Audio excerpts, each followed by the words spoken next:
बाळ, फ्रीजमधून श्रीखंड काढ ना. आम्ही पूर्वी घरीच बनवायचो श्रीखंड. त्याची चवच वेगळी होती. आता काय सगळं रेडीमेड. आजी, हे श्रीखंड खाऊन बघ. आज तुझ्या आईनं घरीच बनवलं की काय? हे आहे गोकुळचं श्रीखंड. अगदी जिभेवर रेंगाळणार. जिभेवरच नाही तर मनावरही रेंगाळणार. गोकुळ श्रीखंड, मनावर रेंगाळणार.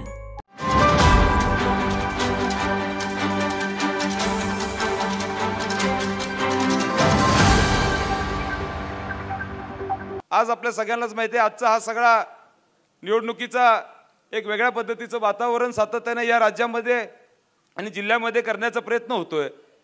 आज आपण ज्या पद्धतीनं उत्सुकतेनं माझं स्वागत केलं, मला वाटते आता 80% गाव आता तुम्ही आमच्या बाजूनच गेलेलं आहे.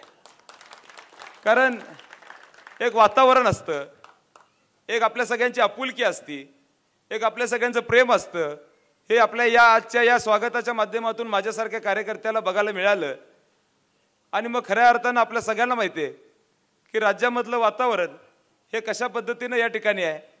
मगाशी अवधूतरावांनी जे उल्लेख केला की आदरणीय उद्धवजी ठाकरे साहेबांचा पक्ष हा फोडण्यामध्ये या ठिकाणी पुढे आलीत. एका बाजूला राष्ट्रवादी शरदचंद्रजी पवार साहेबांचा पक्ष फोडण्यामध्ये पुढे आलीत. काँग्रेस पक्षाचं या ठिकाणी फोडण्याचा प्रयत्न सातत्यानं होतोय. मग राज्यामध्ये चाललेलं वातावरण हे आपल्या सगळ्यांसमोर आहे. एका बाजूला बदलापूरसारखं प्रकरण या ठिकाणी घडतं. एक आई तिथं 14 तास त्या डिव्हिजनमध्ये बसती. त्या मुलीवर अत्याचार झाल्यानंतर त्याचं कंप्लेंट घ्यायला या ठिकाणी पुढे येत नाही. हे जो उत्तर या ठिकाणी सरकार देत नाही. दुसऱ्या बाजूला आज आपल्या सगळ्यांना माहिती आहे महागाई आपल्या सगळ्यांच्या समोर आलेली आहे, त्याच्याबद्दल सरकार उत्तर देत नाही. मालवणमध्ये छत्रपती शिवाजी महाराजांचा पुतळा पडला, त्याच्याबद्दल सरकार उत्तर देत नाही. आणि मग खऱ्या अर्थानं आपण जे उत्तर मागतो ह्यांच्याकडे काही त्या ठिकाणी बोलायचं नसतं, म्हणून कुठंतरी गुंतवून ठेवायचं काम हे सरकार सातत्यानं करतं. आज लाडकी बहीण योजना या माध्यमातून सुरू केली, त्याच्याबद्दल आमचं दुमत नाही. ही योजना चालू असली पाहिजे, माता भगिनींना मिळाली पाहिजे, आज त्या ठिकाणी निधी मिळाला पाहिजे, ह्याच्याबद्दल आमचं दुमत नाही. पण दुसऱ्या बाजूला आता दिवाळी मला वाटते यावेळी सगळ्यांची महाग झालेली आहे, बरोबर ना? दिवाळी महाग गेली, तेलाचे दर वाढलेले आहेत, एका बाजूला खोबऱ्याचे दर वाढलेले आहेत. मग आपल्याला एका बाजूनं त्या ठिकाणी गुंतवून ठेवायचं आणि मग 10 पटीनं आपल्याकडनं काढून घ्यायचं, अशी परिस्थिती आज दुर्दैवानं या राज्यामध्ये आहे. आणि मग ज्या पद्धतीने राज्यामध्ये सातत्यानं आज आपल्याला कुठेतरी अन्याय होताना दिसतो, या अन्यायाच्या विरोधात आपण लढा उभा केला पाहिजे.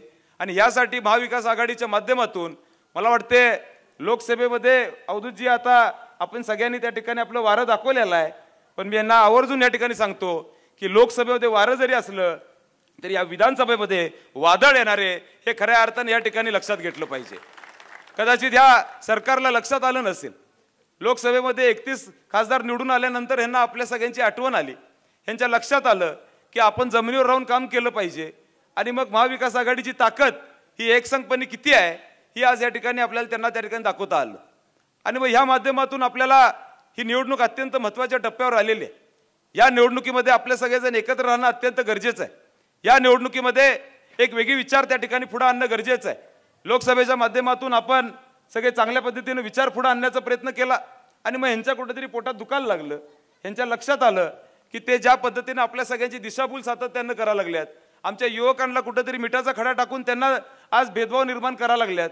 आपण सगळ्यांना माहिती आहे की मागच्या 10 वर्षाआधी कधी आपल्याला असा विचार करत नव्हतो आपण की माझ्या बाजूला बसणारा हा कुठल्या जाती धर्माचा आहे, हा कुठला आहे.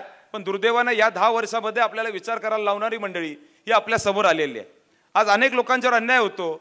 आज ज्या पद्धतीने जाती धर्मामध्ये भांडणं लावायचा प्रयत्न होतो, मगाशी आपण उल्लेख केला, पण माझं उलटं मत आहे, जुडेंगे तो जितेंगे, हे त्यांच्या लक्षात आलं पाहिजे.